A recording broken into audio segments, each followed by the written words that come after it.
Scream boat, you'll never go on a cruise again after this terrifying sea horror story. The ocean was too calm. Not a single wave rose, not a breeze touched the surface.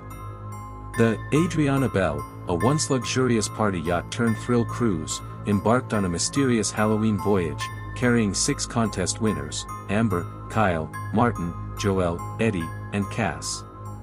The sea glistened under a pale orange sun, but there was something unnatural in the air. Even the gulls were gone.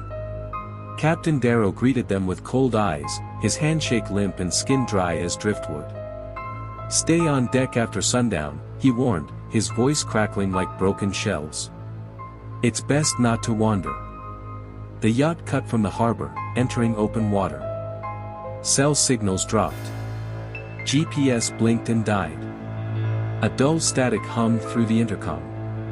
Eddie joked about cursed ships, but his laugh felt forced. The first night came quickly, almost unnaturally. Clouds smothered the sky. Amber kissed Kyle and went to grab wine from below deck. She was gone for 5 minutes. When she returned, Kyle was missing. Panic spread. They searched the cabins, bathrooms, everywhere. What they found chilled them, Kyle's wristwatch ticking backwards, soaked in blood, resting in the sink. His phone lay nearby, cracked in half. No sign of Kyle. And then, just before dawn, a scream echoed from beneath the deck. Not human. Something was awake. Joel insisted they go deeper into the ship. "There's gotta be answers down there." Against Darrow's warnings, they descended past the passenger cabins into unlit, rust-covered corridors no one had known existed. The floor groaned under their weight. Water leaked from the ceiling. Salt and mold stained every surface. The hall smelled of iron and something else, sweet, rotten.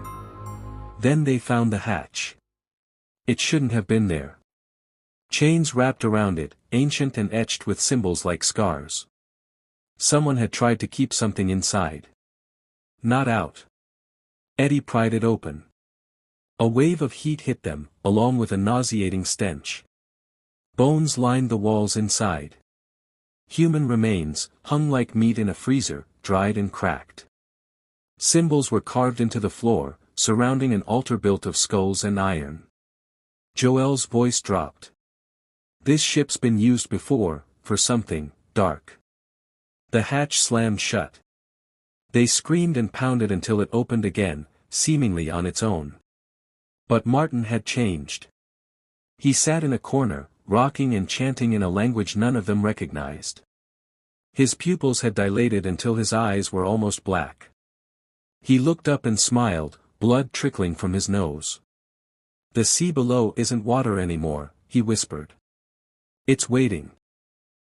Eddie tried the radio again. Static. Then whispers. Then, a voice. Not theirs. "Help, help, help us, she's awake."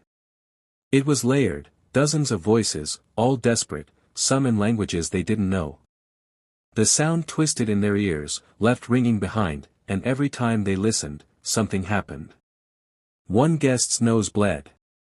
Another collapsed in convulsions. Martin stared into space, unblinking, mouthing silent words.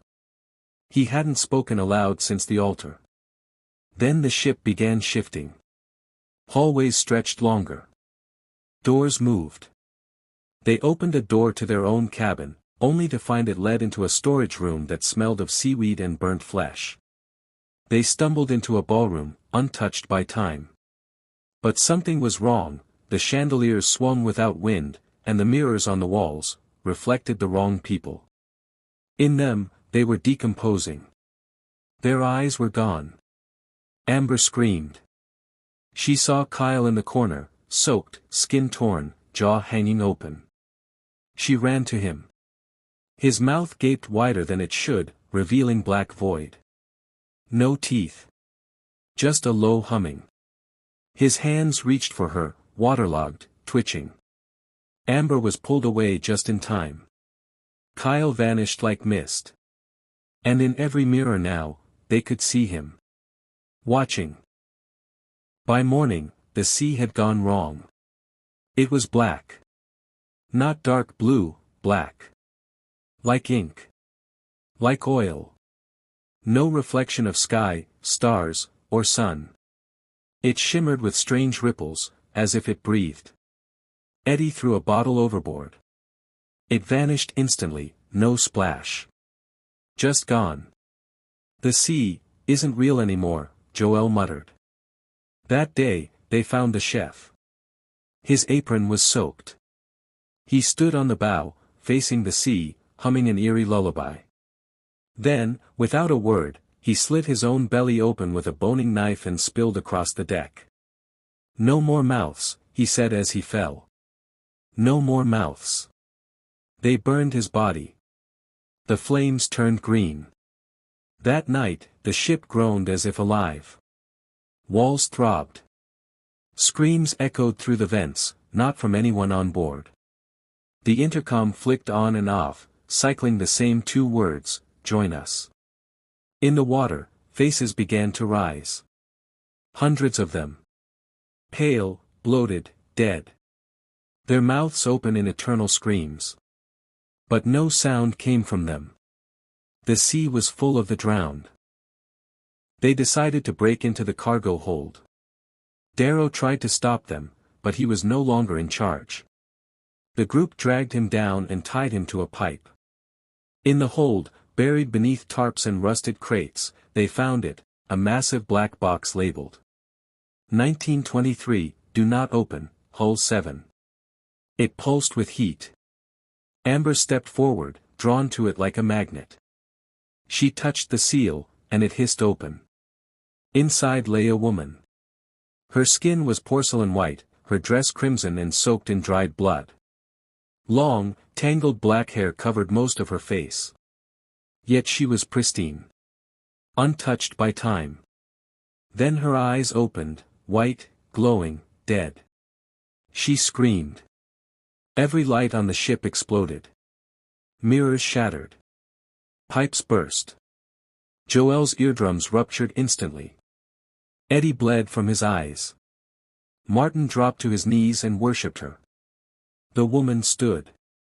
She floated inches above the floor, head cocked unnaturally to one side. She whispered. "I remember the sea. And the sea remembers me." She moved without sound. Doors opened before her. Lights fled. Where she went, time slowed, water pooled, and sanity withered. They called her the Queen. Martin followed her like a dog. He carved symbols into his flesh. He tried to drown Joel in the sink, whispering, "She needs servants." The ship tilted. Black water lapped at the deck. No one could explain it, but they were sinking without descending. The ocean was rising. Eddie tried the lifeboat. It melted in his hands. Joel vanished next. 1 minute she was there. The next, her scream cut off mid-breath. Amber saw it. The Queen didn't touch her. Just looked at her. And Joel began to rot on the spot, collapsing into a wet pile of steaming bones. Amber ran. The halls kept looping. Each door led to more screams, more death, more mirrors with faces that didn't match hers. The Queen was everywhere.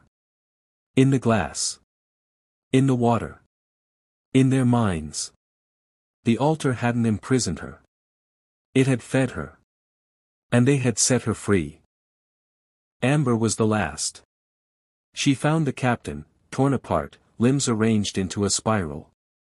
His logbook lay nearby, still damp with blood. She wrote in it with trembling hands. "We're not dead. But we're not alive either. We float between. She's taken the sea." Amber stood on the bow, staring into the black horizon. Her breath frosted.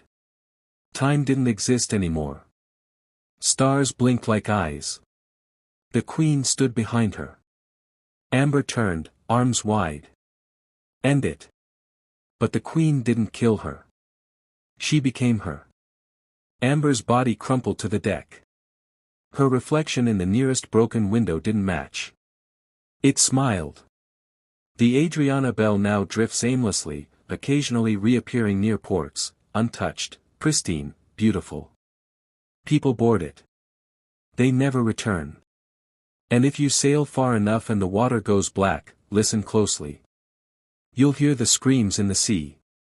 The Queen has room for more.